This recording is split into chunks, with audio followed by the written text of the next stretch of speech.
Hi, I'm Anna Petrov from Polaris Quantum Biotech, and I'm going to walk you through submitting a job to the Quantum-Aided Drug Design Platform.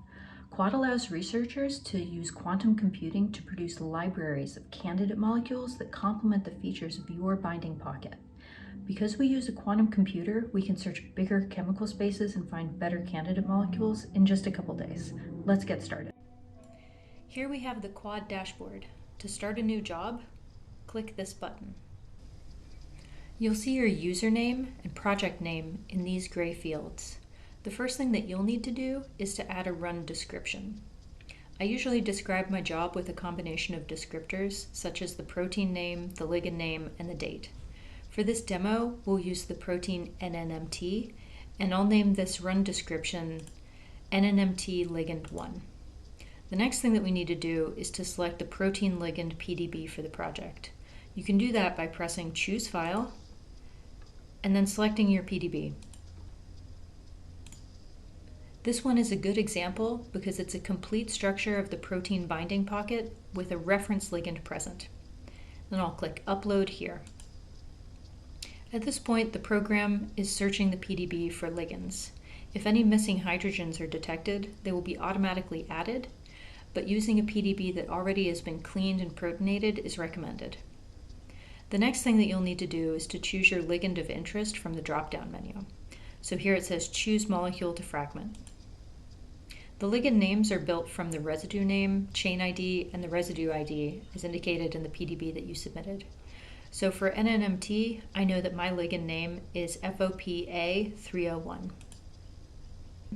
On this screen, we see the username, the project name, run description, protein ligand PDB that you selected, and the file molecules. So these include all of the ligands that appeared in your PDB.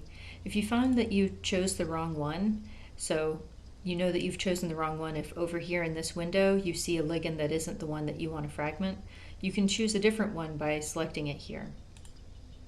You'll also see objectives listed. These features allow you to direct the final candidate library to meet your project goals. Standard returns candidate fragments that have a balance between diversity and similarity. Best in class returns candidate fragments based on the starting ligand. It's a great option for exploring similar binding modes while still having good diversity. First in class returns candidate fragments based on the starting ligand as well as the protein pocket itself. It's good for exploring new binding modes. Scaffold hopping will appear here in the future. We'll use the standard mode for this demo.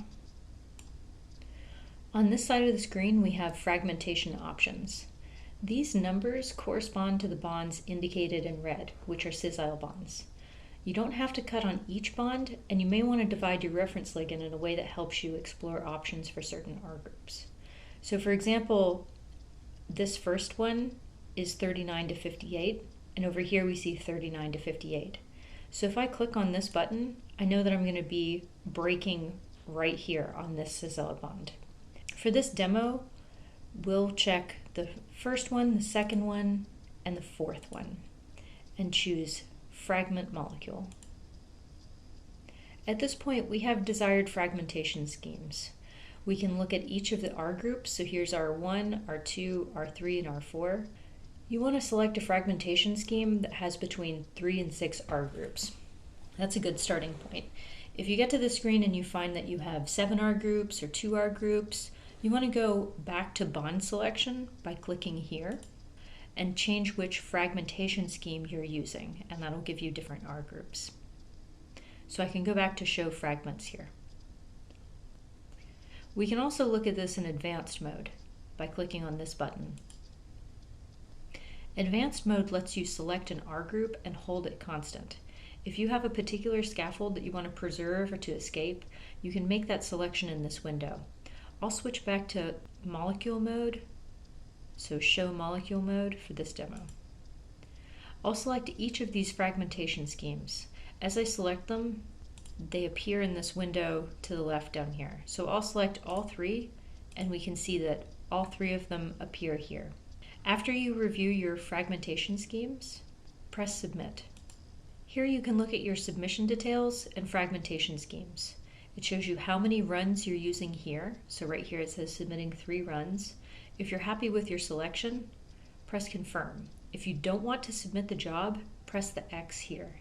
Here's a status message that indicates that the job has been submitted successfully. You can press dismiss and you'll receive an email when submitted.